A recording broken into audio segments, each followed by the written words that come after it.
All right, all. There we go. Box. People don't like the idea of fiberglass, which, yeah, I get it. I do. I get it. So I got some sheet steel here. It's pretty thick, pretty heavy, but I need to be creative and I need to do something. I haven't touched anything in a while because of other projects. So what I've done here is I pulled a sheet of sheet metal out. A sheet of sheet metal? You gotta be kidding me. Anyways, went ahead and laid the box out, or I should say the tank. Kind of did like an origami, flipped it here and flipped it here and flipped it again. Made my marks. I'm going to score this line here. I'm going to score this line here. And I'm going to score this line here. If you look at the box, the fuel cell, I had a different angle here, which I actually kind of like, and it locks it in a little bit better inside the trike. So these scores here, and this one here are going to be so I can bend it without actually cutting it. It's not going to reduce welds. I'm still going to go back and weld these spots, but it'll at least allow me to have some alignment here, and then when I lay it down I can fold it, make it flat, then I do a top and a bottom, weld it all up, pressure test it, and we should be good. But this is where I'm going today, so I'll be back after I cut some more. Enjoy. Well, there we go.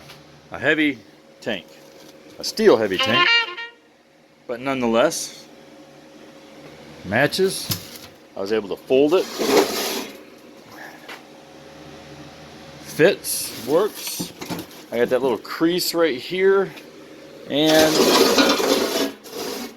I was able to capture that little crease right there as well. And it kind of actually locks it in pretty good. This angle and this angle are actually dead on. This angle and this angle, I don't know why I put this off so long. I like it. I still think I'm going to do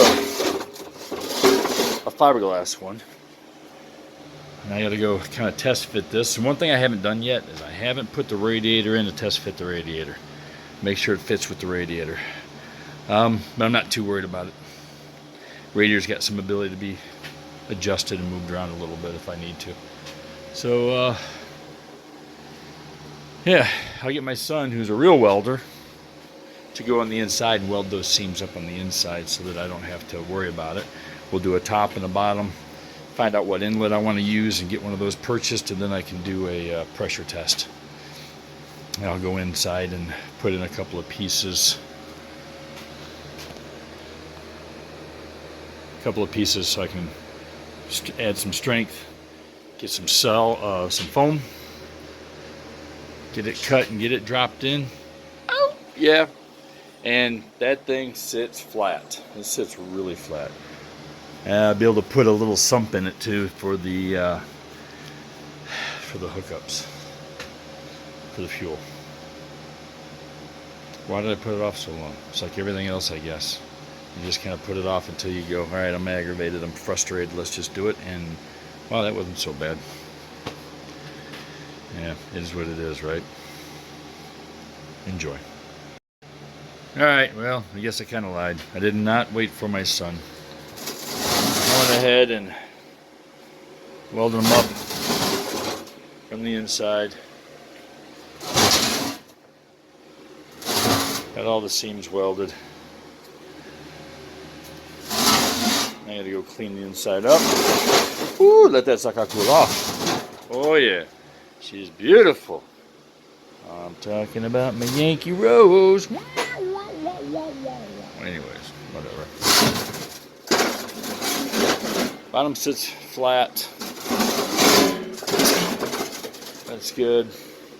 Sides are welded up. I'm gonna clean them up, clean up the inside. You gotta make the top, make the bottom, get those welded on. Make a bung for it. So I can do a pressure test. Yeah, there we go. Alright, well, A little bit of a lie, I guess. Well, not really a lie. I just decided I'm not waiting for anybody to get up and do anything. I went ahead and welded up all the inside. So the outside was welded, the inside was welded. Cool.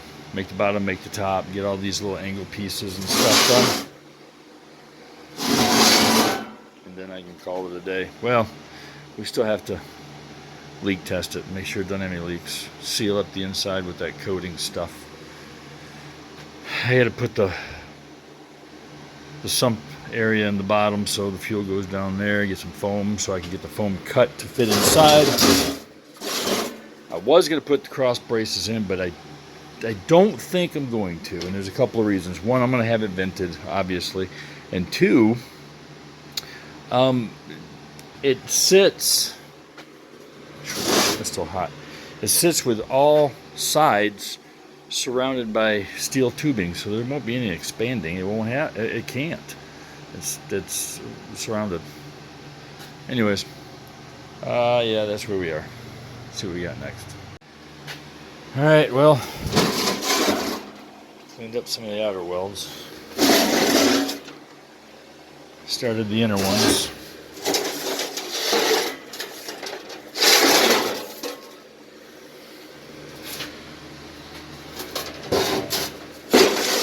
Got that piece roughed in.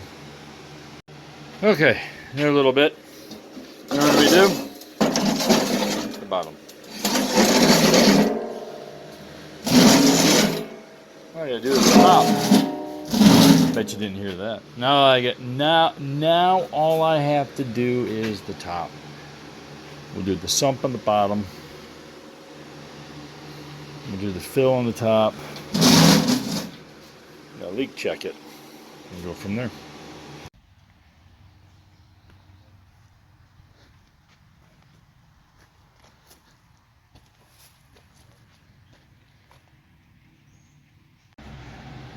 All right, had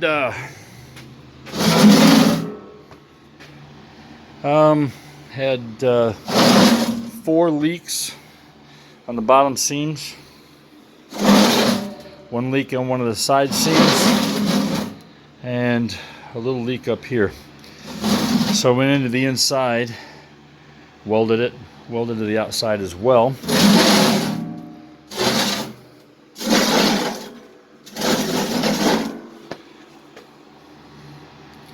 So that's about 2.5 hours of work. That's not bad at all. What else? Got to get the top done, the intake, or I should say the filler, the sump on the bottom. I'll make a spot here that drops down so I can drop that for my filler, or my to the fuel pump, and that'll be done there. Once that's done, the filler is done, I can do a pressure check on it just to make sure that I'm not creating any holes with some pressure, even though it will be vented. Not too worried about that, but that's what we're going to do after all that's done. So now I got to find out what size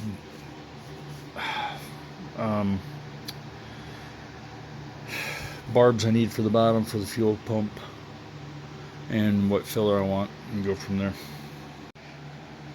So I got an aftermarket fuel pump, and I still have the Suzuki 1000 fuel pump.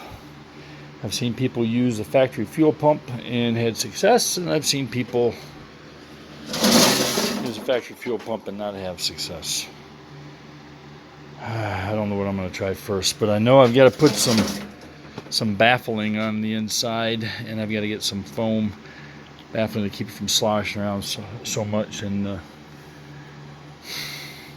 foam obviously to keep it from sloshing around, but I got to make sure that it doesn't go dry on it in a turn or something.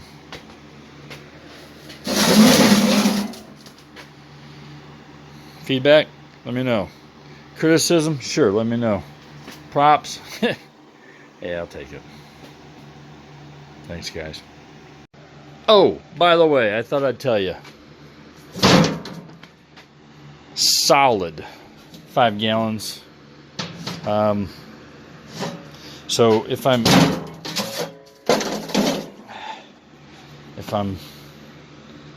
doing it right, 5 gallons is about a 1/2 inch below this line going straight across. So I've got a little bit of extra. By the time you do a fill up, yeah, you might get about 5 1/4, maybe 5.5 gallons. Add the sump in there. Anyways, just a little update. Thought I'd let you know.